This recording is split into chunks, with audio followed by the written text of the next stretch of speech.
আসসালামু আলাইকুম বন্ধুরা, সবাই কেমন আছেন? আশা করি ভালোই আছি। আলহামদুলিল্লাহ আমিও ভালো আছি।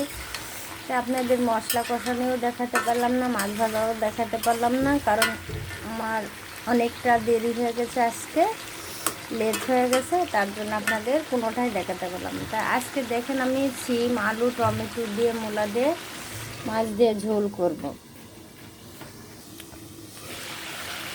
দেখেন আমার এখন তরকারি কষানো হয়ে গেছে, আমি এখন পানি দিয়ে দেবো।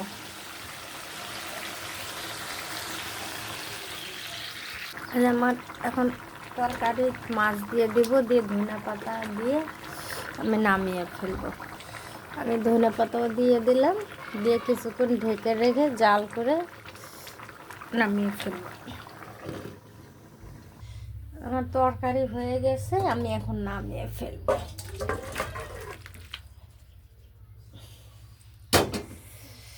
দেখেন আমার তরকারি হয়ে গেছে। আশা করি সবার ভালো লেগেছে। সবাই ভালো থাকবেন, সুস্থ থাকবেন। আল্লাহ হাফেজ।